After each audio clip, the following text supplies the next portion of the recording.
মাছের ছক্কার রেসিপিটি পরিবেশন করার জন্য একেবারেই রেডি। গ্যাসে কড়াই বসিয়ে দিয়ে সর্ষের তেল দিয়ে দিচ্ছি। সর্ষের তেলটা ভালো করে গরম করে ফোড়নে দিয়ে দিচ্ছি দুটো শুকনো লঙ্কা আর দিয়ে দিচ্ছি হাফ চা চামচ পাঁচফোড়ন। মশলাটাকে লো টু মিডিয়ামে 2 মিনিট ধরে নাড়াচাড়া করে ভেজে নিয়েছি। খুব সুন্দর একটা ফ্লেভার বেরিয়েছে। এই সময় দিয়ে দিচ্ছি মিডিয়াম সাইজের দুটো পেঁয়াজ কুচি, আর একটা কাঁচা চেরা লঙ্কা, একটা দিয়ে দিচ্ছি কাঁচা টমেটো। এবার ভালো করে সব কিছু নাড়িয়ে চাড়িয়ে একটু কষিয়ে নেব। আজকের সম্পূর্ণ রেসিপিটির ক্রেডিটটা পাবে আমার দিদা। আমি দিদার বাড়িতে জানো তো যখনই যাই দিদাকে বলি, দিদা তোমার হাতের ওই ফেমাস রান্নাটা আমাকে করে খাও তো, তোমার ওই রেসিপিটি এতটাই টেস্টি হয় আমার মুখে লেগে থাকে। তো দিদা তো আমাকে করে খাওয়াই। আজকে দিদা বাড়িতে এসছে আমার, আজকে দিদার কাছ থেকে ভালো করে রেসিপিটি শুনে নিয়েছি এবং দিদাকে বলেছি যে আজকে কিন্তু আমি রান্না করব, তুমি খাবে। তখন দিদা বলল, পাগলি আমি পাশে দাঁড়িয়ে থাকবো, চল তোকে বলে বলে দেবো, তুই রান্না করবি। দেখো টমেটো, কাঁচা টমেটো, লঙ্কা, পেঁয়াজটাকে ভালো করে ভেজে নিয়েছি। এবার দিয়ে দিচ্ছি কিছু সবজি। এই রেসিপিটি করার জন্য আমি কি কি সবজি নিয়েছি তোমাদের বলে দিচ্ছি।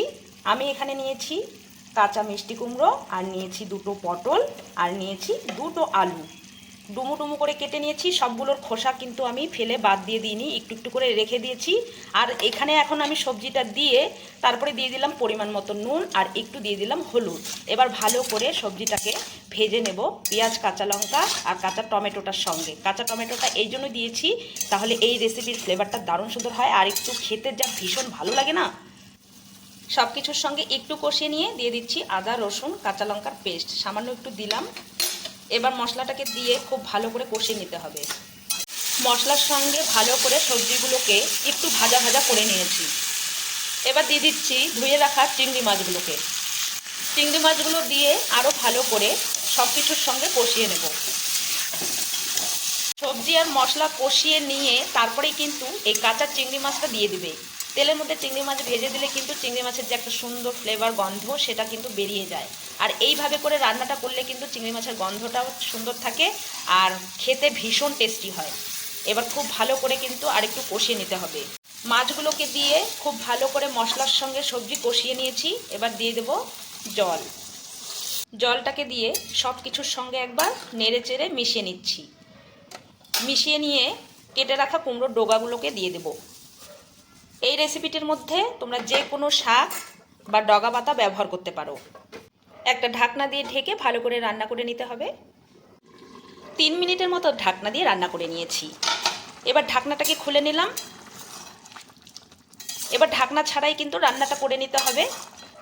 আবার যদি আমি ঢাকা দিয়ে রান্নাটা করি তাহলে কিন্তু শাকগুলো এরকম সবুজ থাকবে না, কালারটা নষ্ট হয়ে যাবে। তাই এইভাবে করে আরও 3 থেকে 4 মিনিটের মতো আমি রান্না করে নেব। একটু মুখে দিয়ে চেক করে নিতে হবে নুন ঝালটা ঠিকঠাক আছে কিনা।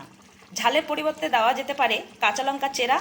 নুনটা যদি কম থাকে তাহলে একটু অ্যাড করা যেতে পারে। আমি এখানে নুনটা একটু অ্যাড করে দিয়েছি, সেটা দেখানো হয়নি। আর দেখো সবজির কালারটাও কতটা সুন্দর এসছে। একদম কম মশলায় একদম সিম্পল একটা রান্না, কিন্তু এর স্বাদের কোনো ভাগ হবে না। আর কালারটাও দেখো কত সুন্দর এসছে। আর সব কিছুই কিন্তু সুসিদ্ধ হয়ে গেছে, কিন্তু গোটায় রয়েছে। এই যে দেখো কত সুন্দর সেদ্ধ হয়েছে। একটা কথাই আছে জানো তো বন্ধুরা, আগেকার দিনের লোকেদের হাতে কিন্তু রান্নার একটা সুন্দর জাদু ছিল। তারা কিন্তু গাদা গাদা তেল মশলা একেবারেই ব্যবহার করতো না। সিম্পল একটু তেল দিয়ে আর একটু কাঁচা লঙ্কা পেঁয়াজ দিয়ে কিন্তু রান্না করতো। আর এত সুন্দর সুস্বাদু ছিল, এই এক রান্না দিয়ে কিন্তু খাওয়া হয়ে যেত। চলো রান্নাটা আমাদের একেবারেই কমপ্লিট। এবার একটু ঠান্ডা করে নিয়ে পরিবেশন করে নেব। আমাদের নানা রকম টাটকা টাটকা সব সবজি দিয়ে চিংড়ি মাছের ছক্কার রেসিপিটি পরিবেশন করার জন্য একেবারেই রেডি। পুরানা দিনের একটা সাদামাঠা রান্না, তাও আবার কি দিদুনের শেখানো এই রেসিপিটি তোমাদের সঙ্গে শেয়ার করলাম। তোমাদের কেমন লাগলো কমেন্টস করে জানাবে। হয়তো এই রান্নাটার মধ্যে দিদার ছোঁয়া নেই, কিন্তু বিশ্বাস করো সম্পূর্ণ রেসিপিটি দাঁড়িয়ে থেকে পাশে দিদা আমাকে বলে দিয়েছে।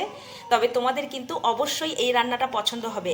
অবশ্যই একদিন এই রান্নাটা করে খেয়ে কমেন্ট বক্সে আমাকে জানাতে একেবারেই ভুলবে না যে তোমাদের খেয়ে কেমন লাগলো রান্নাটা। চলো আজকের মতো ভিডিওটা এখানেই শেষ করছি। আবার দেখা হচ্ছে নতুন রেসিপির সঙ্গে। তোমরা ভালো থেকো, সুস্থ থেকো।